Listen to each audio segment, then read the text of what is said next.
Hey everybody, welcome back to Backcountry Amateur Radio. I just wanted to take a second and show you this.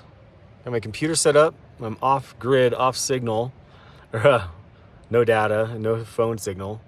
And the reason I'm showing you this is because I wanted to fire up the SDR and show you that you can run HF, receive, out in the woods, especially if you don't have your general ticket. You still want to get on HF, you want to see what's going on, and you probably don't have the budget for radio, get one of these. That is the RTL-SDR.com, this SDR dongle. Now, I recommend going to their website and ordering it through their website, which will take you to an Amazon link, but at least you're getting the right link. And then follow their instructions specifically and install the SDR Sharp software. This gives you a huge edge. Now, you have a lot of options with this. You can filter, do all sorts of cool stuff. And this will save the battery on your rig, but at the same time, it's just kind of cool to listen. So you can just set up and listen, and you can tune to any frequency from like 500 kilohertz to, I don't know, 2 gigahertz or something. So anyway, the biggest thing is you've got to set up an antenna. So this is actually a 20-meter dipole. So it's a dipole tuned to transmit, kind of on these frequencies, 14.237 megahertz, or that band, so 14 megahertz band that ham radio operators use. And you'll get a good experience if you have a good antenna in the air, fairly high in the air. So I recommend, doing what I did, is stringing your antenna up into some trees. Using some branches. Let's see if I can zoom in. There you go. And supporting your rig or your antenna.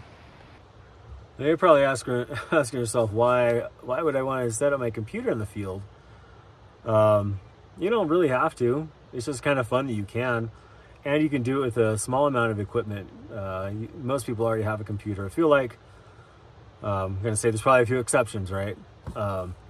But if you have that option and you can run an SDR dongle, it can be really fun. And you can spend a while just searching the frequencies and looking at the bands and seeing what's going on out there.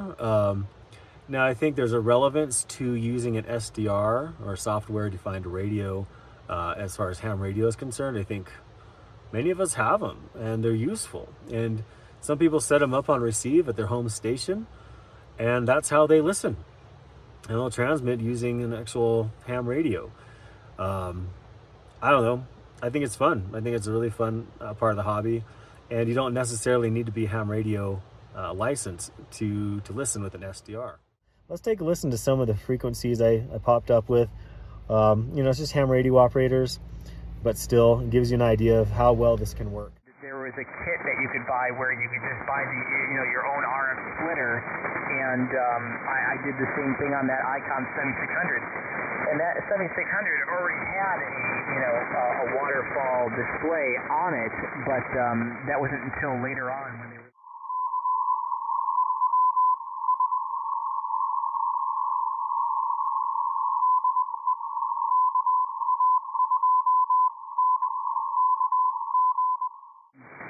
post from the Dodgers and LA Dodgers, and I'm about ready to delete it because they have WGGI, KC1CWW.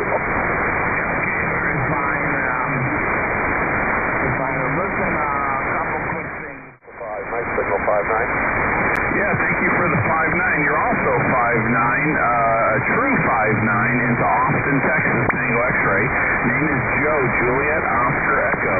Could I have the name for the log? I do want to touch on something, though, that I think is really interesting. Because this particular software, which you never really see the branding, but looks pretty standard, is when they use this software in the series, the History Channel series called Skinwalker Ranch. Now, in that series, they're talking about using a spectrum analyzer. That spectrum analyzer is a software-defined radio, much like this, if not this software, and it's hooked up to some pretty extraordinary antennas. And I think that's worth mentioning. Because some people, I think, want to know, can I get a setup like that? You can, and you can do it pretty cheaply. You can build a dipole antenna that doesn't necessarily need to be built properly for transmitting. It just needs to catch the signal. And that's going to help you get listening on the air. Hey, thank you everybody for tuning in here. Everybody, the SDR is really cool. I just want this to kind of be an intro to show you how I set this up in the field. Important to have a headset, I think, because you can really get a lot of ambient noise out here. I will do more on this, and I hope that you found this interesting. The SDR, or software-defined radio, is super useful, and as far as ham radio operators go, it can really help us open up or see the spectrum a little bit better and see what's going on out there on the airwaves. So happy trails, everybody. Please give us a thumbs up if you like this or enjoyed it or found it helpful or useful. Really appreciate the support. Please share this with your friends, and we'll catch you later. Backcountry Amateur Radio.